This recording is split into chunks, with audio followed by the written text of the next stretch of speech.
At My Stop, You Stop is this year's theme for National School Bus Safety Week, which is scheduled for October 21st through the 25th, and at San Benito CISD, Transportation Department personnel want to make sure that they not only transport students safely this school year, but that they drive that important message home to motorists.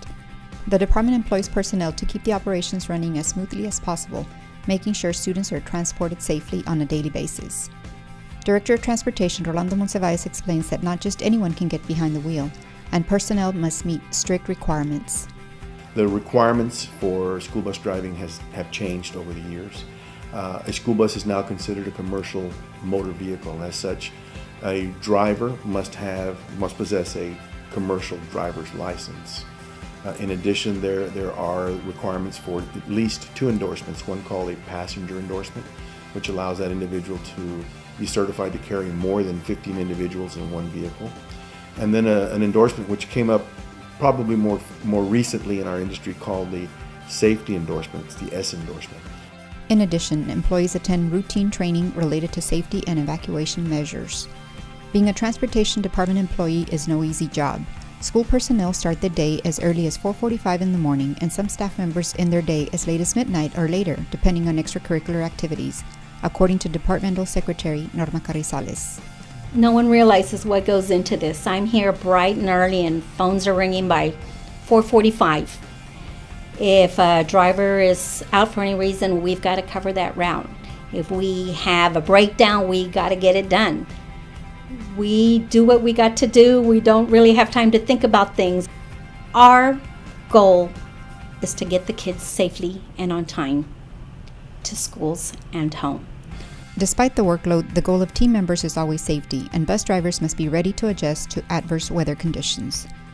Our people are wonderful.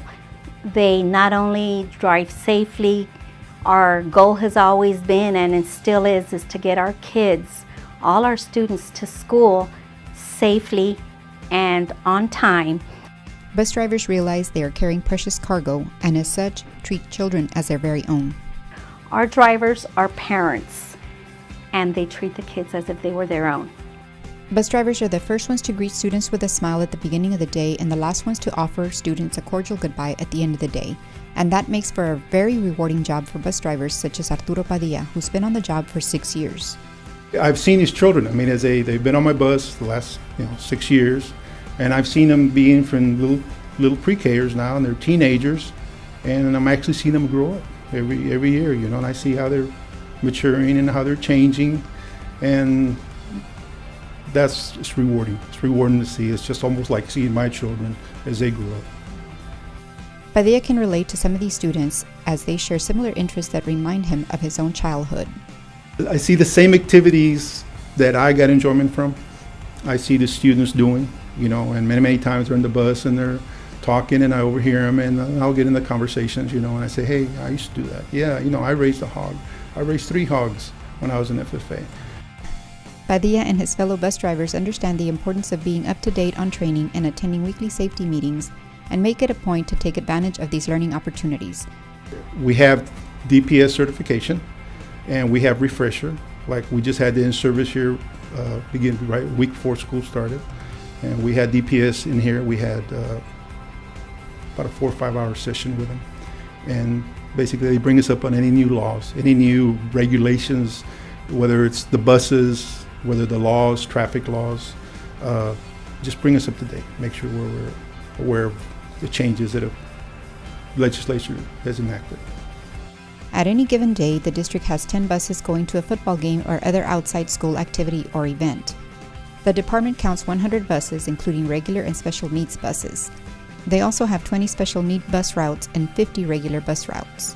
For this reason, staff members want to encourage and educate the public to become familiar and obey the school bus laws, including the flashing light system that school bus drivers use to alert motorists of pending actions. Yellow flashing lights indicate that the bus is preparing to stop to load or unload children. Motorists should slow down and prepare to stop their vehicles. Red flashing lights and extended stop arms indicate that the bus has stopped and the children are either getting on or off. Motorists must stop their cars and wait until the red lights stop flashing, the extended stop sign is withdrawn, and the bus begins moving before they can start driving again. For more information, please call 361-6350. We hope you've enjoyed today's School Matters presentation. Reporting for KSBG TV 17, this is Celia Longoria.